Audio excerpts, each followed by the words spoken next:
بے مثلوں بے مثال بنایا.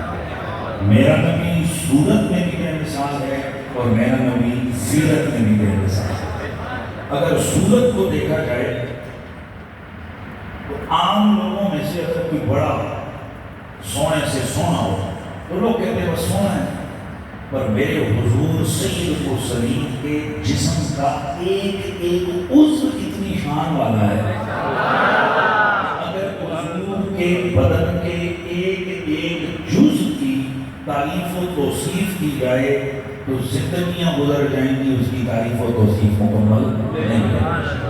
اور میں یہ بھی عرض کر دوں کہ یہ جو اہل سنت کا مستانگی کا رنگ ہے جہاں وہ حضور کے حسن و جمال کی بات کرتے ہیں. کیونکہ آج کل ایک بڑا ٹرینڈ آ گیا ہے کہ بھائی دین کا کام ہے کہ اللہ رسول کی بات کریں, حلال حرام کی بات کریں. یہی ہے یہ کیا آپ جناب دیوانگیاں برخاستیاں یہ میرے نبی سے اور کوئی نہیں یہ نادے پکڑ کے شروع کر دینا یہ کچھ نہیں ہے, اس کی کیا ضرورت ہے. اور پھر اس سے بھی آگے بڑھ کر ہے کہ یہ کیا آپ لوگوں کو بتا رہے ہوتے ہیں کہ حضور آئے تو نور آ گیا, حضور تشریف آئے تو یہ ہو گیا. امت کو اس سے کیا ملے گا, حاصل کیا ہے امت کو؟ ارے بھائی ان کو حلال حرام کی بات بتاؤ, امت کو بتاؤ کہ جینا کیسے ہے, روزہ کیسے رکھنا ہے, کھانا کیسے. یہی ہے بولی یہی ہے. آج کل تو سوشل میڈیا پہ یہی بات بات کی بولیاں بولی جائے تو میرا پڑھا لکھا نوجوان جو سوشل میڈیا سے فوراً امپریس ہو جاتا ہے وہ یہ سوال اپنے ذہن میں بٹھا کر وہ سمجھتا ہے کہ بڑا قوت والا کوشچن ہے. اور اہل سنت و جماعت کے حوالے سے اس کے ذہن کی یہ ہے کہ بھی علماء تو اس جوابات دینے کی ان میں ایبلٹی نہیں ہے, قوت ہی نہیں ہے. حالانکہ بے فکر رہیے جو یزید کو شہزادہ کہیں اللہ نے پاکستان لا کر ذلیل کر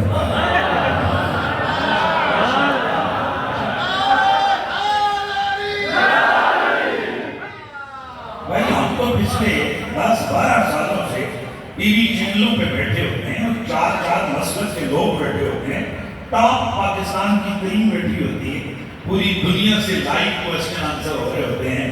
جناب ہم نے تو کبھی وعدہ نہیں کیا,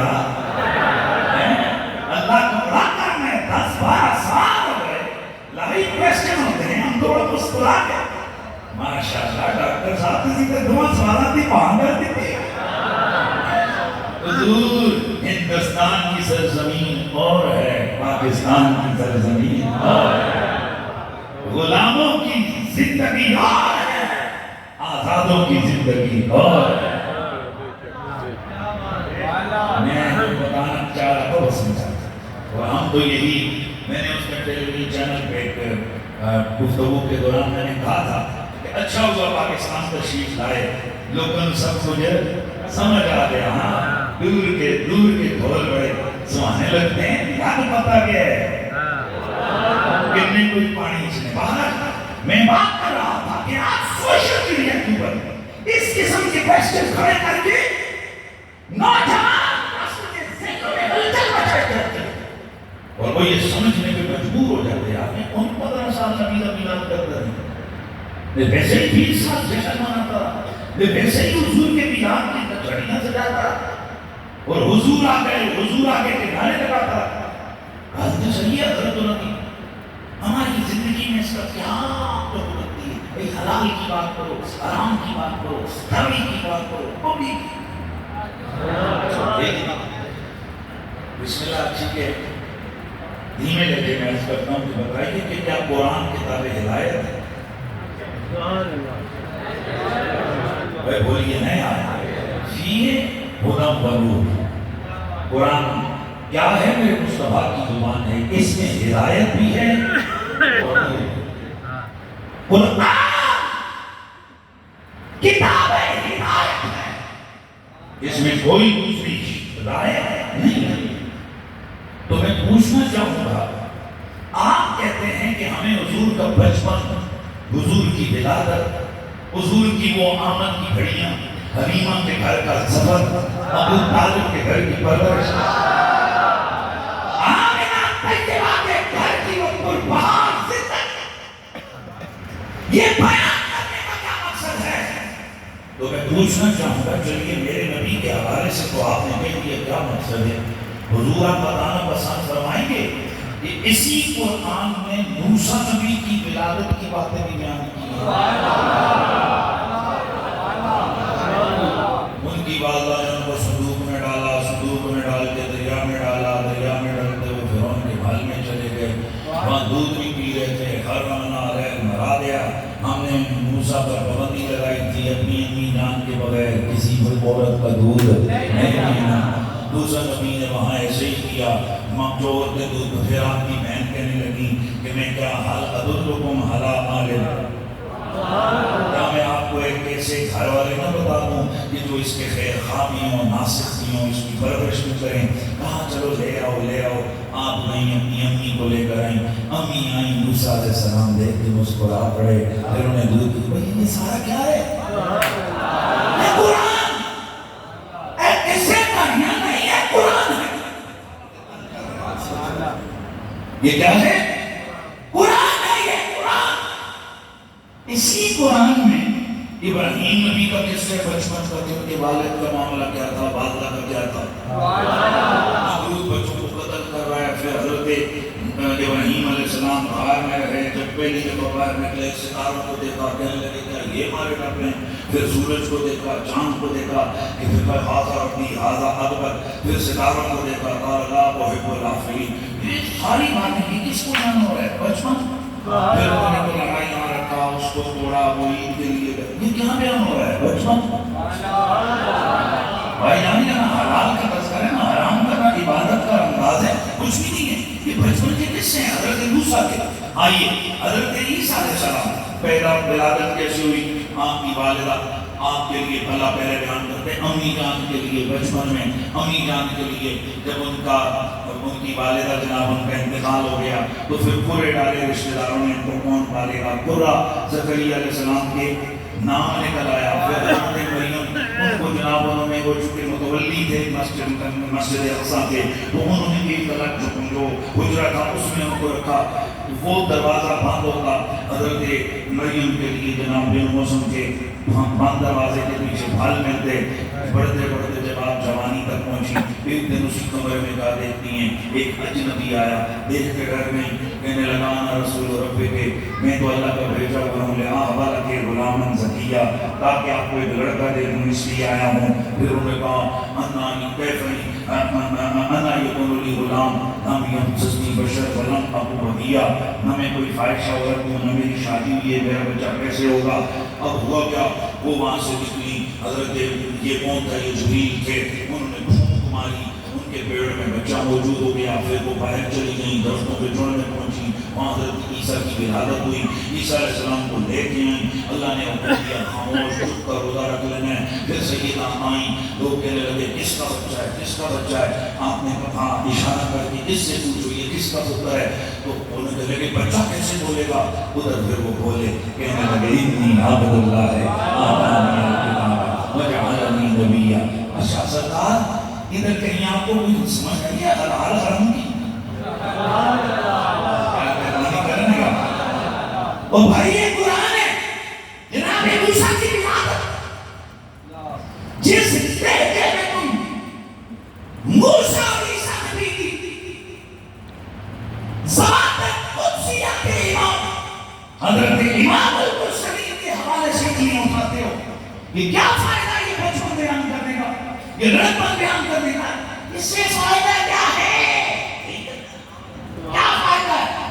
میں پوچھنا چاہوں گا، یہ قرآن سے بھی پوچھو، قرآن تو کتاب ہدایت ہے، یہ موسیٰ نبی کے بچپن کو، عیسیٰ نبی کے بچپن کو، ابراہیم نبی کے بچپن کو، یہ سارے پیغمبروں کے بچپن کو بیان کیا جا رہا ہے۔ کیوں؟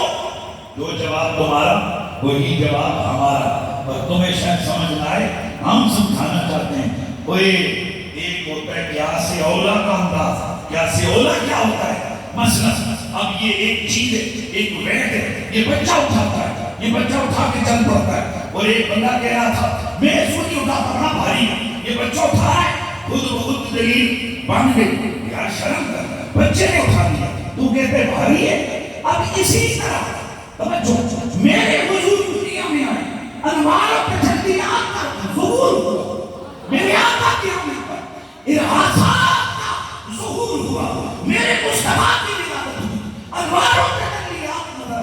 میرے آقا آئے، آنکھوں میں سرما لگا ہوا تھا، عالم میں تیل لگا ہوا تھا، ختنہ کیے ہوئے تھے، یہ ساری شانیں لے کر آئے. پتہ ہے اس سے کیا ہمیں ملتا ہے؟ ہمیں چونکہ ہماری کامیابی کا دارمدار عشق مصطفیٰ میں ہے، اور عشق چاہتا ہے کہ محبوب سونا بھی ہو، پیارا بھی ہو، اگلا بھی ہو. اب یہاں ہمارے عشق کو یوں مہمیز ملتی ہے کہ جس کی آمد والی گڑیاں اتنی شان والی ہیں، اس کی جوانی کتنی شان. بھائی سمجھ آ رہی ہے؟ اس لیے تو خیر یہ تو ایک ثانوی بات تھی جس کو میں بیان کرنا چاہ رہا تھا. آج کی اس گفتگو میں چونکہ محفل میلاد میں ہم اہل سنت و جماعت کا ایک منہج یہ ہے کہ ہم صرف حضور کی باتیں کرتے ہیں، بات حضور کی صورت کی، بات حضور کی سیرت کی. اور اگر حضور کی صورت کو دیکھا جائے تو میرے نبی کی صورت میں میری آنکھوں کی آنکھیں بھی ہیں، میرے رسول کی زبان بھی ہے، میرے نبی کے لب بھی ہیں، میرے نبی کا بدن بھی ہے. میرے نبی کی صورت کو دیکھیں، حضور کی داڑھی مبارک بھی ہے، نبی کے کان بھی ہیں، اور پھر صورت میں جچنے والی میرے مصطفیٰ کی زلفیں بھی ہیں. تو آج میرا دل کر رہا ہے، عام طور پر یہ ٹاپک بیان نہیں ہوتا، میں حضور کی زلفوں کا تذکرہ کروں. آپ کہتے ہیں تو میں موضوع اللہ کا بڑا فضل ہے، میں فوراً چینج کر دوں گا، کوئی میرے لیے مسئلہ نہیں ہے. لیکن میرا دل کرتا ہے نا کہ میں آج حضور کی، کیوں؟ کیونکہ عاشقوں نے اس زلف کو بڑا موضوع بنایا ہے. زلف دیکھی ہے کہ نظروں نے گدا دیکھی ہے، زلف دیکھی ہے کہ نظروں نے گدا دیکھی ہے، زلف دیکھی ہے کہ نظروں نے گدا دیکھی ہے، لٹ گیا جس نے بھی محمد کی ادا دیکھی ہے، لٹ گیا جس نے، لٹ گیا کہ محمد کی ادا دیکھی ہے. اور پنجابی والا وہ اپنے رنگ میں وہ کچھ یوں لکھتا ہے، وہ کہتے ہیں کہ بجلی گردی عشق نہ مارے، کہ وہ متھے تیوری پاوے،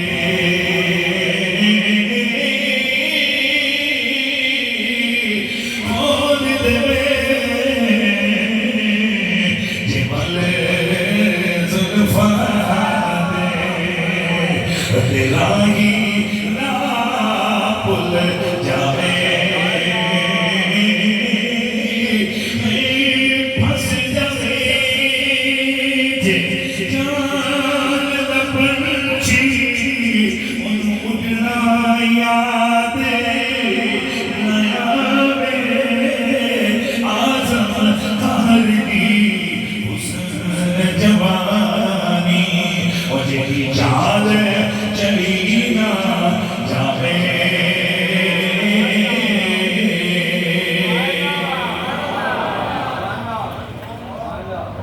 جو میں نے اوپننگ میں کلام پڑھا، پھر اردو کے شاعر کو دیکھو تو میرے احمد رضا وہ کیا کہتے ہیں، سوکھے دھانوں پہ ہمارے بھی کرم ہو جائے، چھائے رحمت کی گٹھا بن کے تمہارے گیسو، ہم سیاہ تاروں پہ یار تپش محشر میں سایہ افغن ہو تیرے پیارے کے پیارے گیسو. آج دل کرتا ہے کہ میں قرآن و حدیث کی روشنی میں حضور کی زلفوں کو بیان. سب سے پہلے میرے حضور کا جو سرِ انور تھا، اور اس سے پہلے میں جو آیت پڑھی ہے وَالدُّعَا وَاللَّيْلِ إِذَا سَجَدَ. علماء جانتے ہیں کہ ویسے تو وقت چاشت کی قسم مالک اٹھا رہا ہے، مجھے وقت چاشت کی قسم ہے اور مجھے رات کی قسم ہے جب وہ چھا جائے. اور اس پر حضرت شاہ عبدالعزیز محدث دہلوی وہ کہتے ہیں کہ یہاں بولی چاشت نہ گئی ہے اور مراد کچھ اور ہے، اور بولی رات گئی ہے مراد کچھ اور ہے.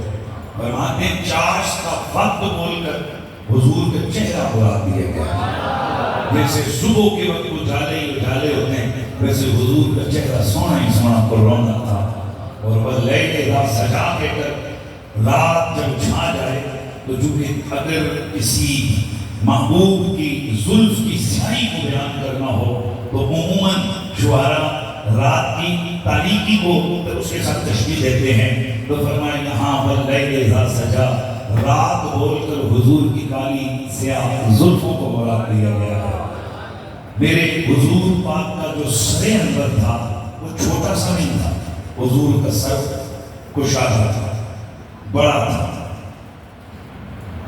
حضرت انس بن مالک بخاری شریف کے اندر حدیث ہے.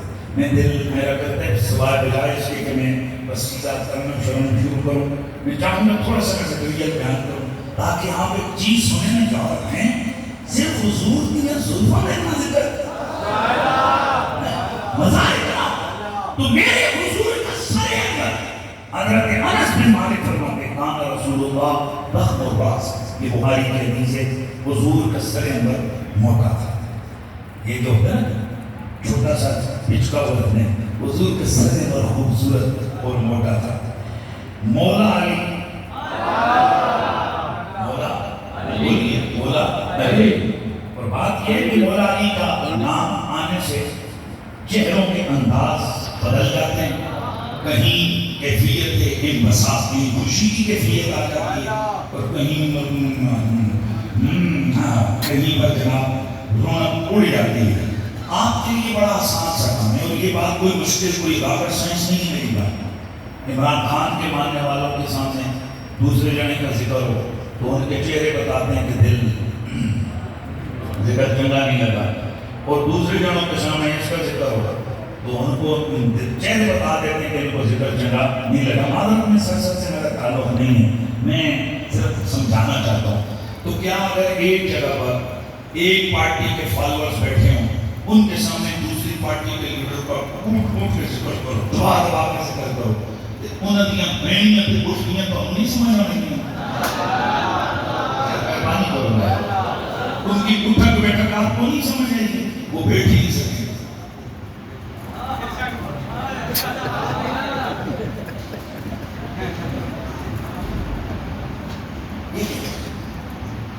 ہر بولنے والے کی طرف دیکھ، اس کی آنکھوں سے آنکھیں ملا، اس کی باتوں کی طرف کان رکھ، دھیان تو کر. لیکن دلے بدتمیز کہتے تھے اس وقت میرے دشمن کا ذکر ہو رہا ہے، میری مخالف پارٹی کا ذکر ہو رہا ہے، میں نہیں کروں گا. لیکن اندر ہوئے منہ دے آئے تو تسی اتنے سیانے ہو کہ آپ کو فوراً پتہ لگ جاتا ہے کہ راجے رنو، چودھری رنو، ملک رنو، حاجی رنو کیڑا ذکر چنگا لگے تے کیڑا ذکر تنگ کیتا ہے. اسی بولیے دے گلے سانو سمجھ کو نہیں آتی کہ علی دا نام آیا تے کیڑے چہرے تے رونق آئی ہے.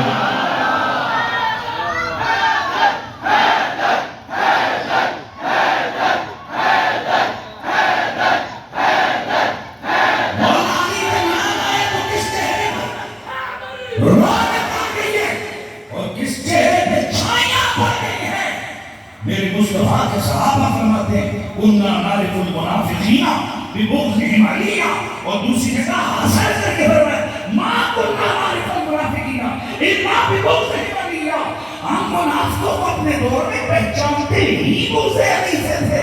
وہ کیسے؟ فرماتے ہیں عبادت کے اندر ہم میں سے کوئی نہ کوئی اللہ کے پیارے شیر ایک رات کا ذکر شروع کرتا پھر ہمیں چہتے دیکھتے ہیں.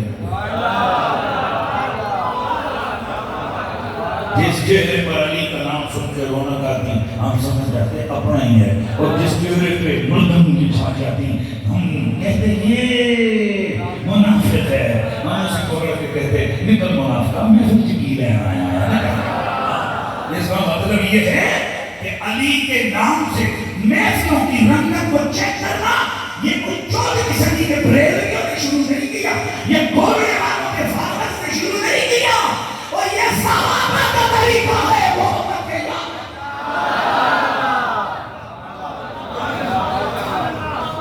ہے